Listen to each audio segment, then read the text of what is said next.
Bom, tem pergunta. Espero que o mundo pare, cara. Tô cansado. Tem pergunta pra gente aí, Jean? Vamos ver o que os caras estão mandando pra gente aqui. Deixa eu ver. Cadê? Aqui, ó.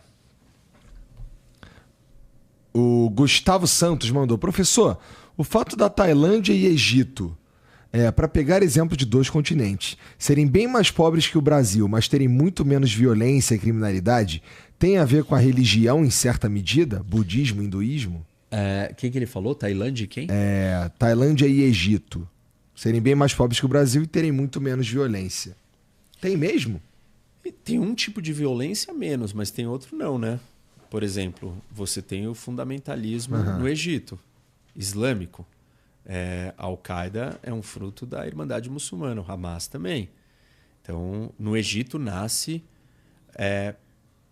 a ideia matriz de todo esse pensamento mais violento de todos, que é uma violência suicida, que vem primeiro, o suicídio como arma de guerra, ele é resgatado depois de muito tempo sem a gente ter. A gente tem só 3 instâncias na história da humanidade quando o suicídio é usado como arma de guerra. Primeiro são os zelotas, tempos bíblicos. Depois são os assassinos, é daí que vem a palavra assassinos, né, na Pérsia, no século XI. E depois os kamikazes. E aí dos kamikazes em diante a gente não tinha mais nenhum exemplo disso. E aí vem uma organização xiita, o Hezbollah, e usa isso. E depois as organizações sunitas adotam isso massivamente numa escala muito maior. E essas organizações é a Al-Qaeda e tal. Então, assim, não existe um tipo de violência, mas existe um outro tipo de radicalização causado pela religião. E talvez a religião contenha uma coisa, mas ela favorece outra. Entendi. Por exemplo, crime de honra, né? E uma discussão de uma sociedade de honra. A sociedade egípcia é uma sociedade de honra. Entendido. É verdade, assim, que nem eu já conversei aqui com os caras falando que, não, lá os caras não roubam porque se roubar sabe que a mão vai ser cortada, por exemplo. Isso. Então o cara não rouba, mas ele faz outras coisas, né? Tem outros tipos de violência. Isso. Então, assim, não sei se...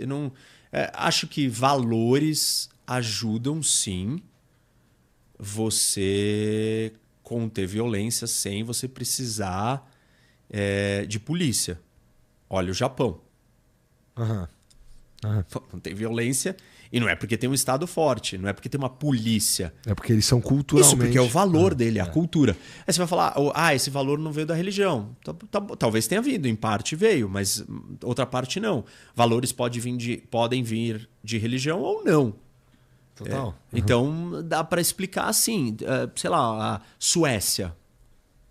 Também, né? Os Estados Unidos já é um país grande. É mais complicado a gente comparar. Eu acho que o Japão é o melhor exemplo porque ele é grande em termos de população. E aí é interessante, porque falar que a Suíça e a Suécia é um minúsculo. Agora o Japão não. O Japão é gigante. 100 e tantos milhões, 120 milhões de pessoas. Sim. O Will mandou aqui, ó. Estávamos vivendo uma nova Guerra Fria. Talvez ele esteja querendo dizer estamos.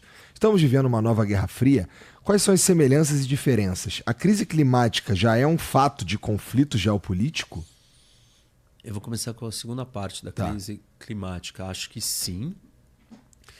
Parte do interesse pela Groenlândia é porque o território vai se modificar. Não só pelas rotas de navegação que vão ser alteradas pela questão climática, mas pela questão do solo.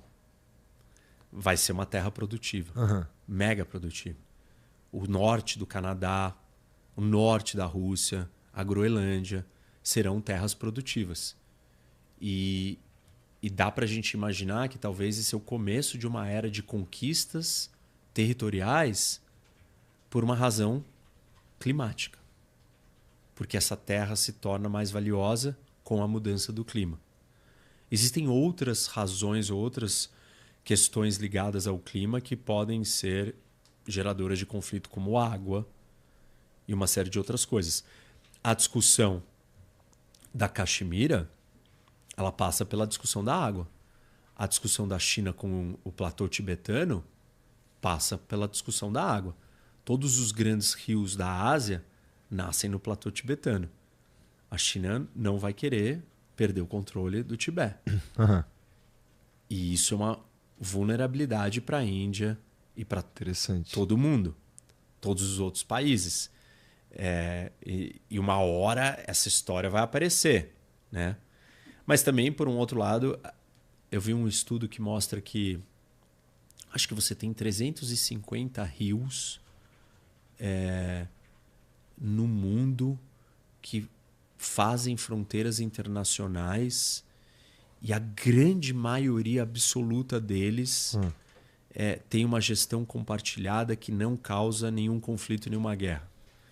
Eu sei que é comum todo mundo falar vai faltar água e a guerra vai vir pela água. E óbvio, aí estaria ligado com uma questão climática. Mas não sei, assim, tem que faltar água mesmo. Porque a gente tem conflitos causados por água, por controle da água, mas tem outras coisas que não. E a primeira parte da pergunta é se nós estamos vivendo uma guerra fria. Tá um pouco mais do que fria essa guerra, né? Tá uma guerra morna. O Neil Ferguson, que é um historiador e tal, um cara bem profundo, ele diz que é uma Guerra Fria 2.0. Eu não sei se é uma guerra fria, não. Eu acho que ela é uma guerra mais quente, ela só não virou um conflito ainda. Uhum. Ela já é uma coisa mais aberta, mais descarada, é uma disputa mesmo.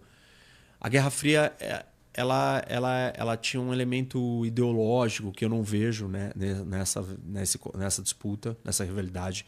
Não tem. Antes era o capitalismo versus o comunismo. Uhum. Era a democracia versus a ditadura. Era o empreendedor, né, com o operário. Tipo, essas coisas não existem mais. Até mesmo o que até pouco tempo atrás parecia que era o balizador que distinguia um lado do outro, que era a democracia da ditadura, não está presente. Uhum. Não faz parte Pelo que nós estamos falando, o discurso não é esse. A narrativa é Europa woke, dane-se a Europa, invade a Groenlândia, o Canadá não presta, abandona vocês, e o Putin não. O Putin é forte, macho. Uhum. Entendi.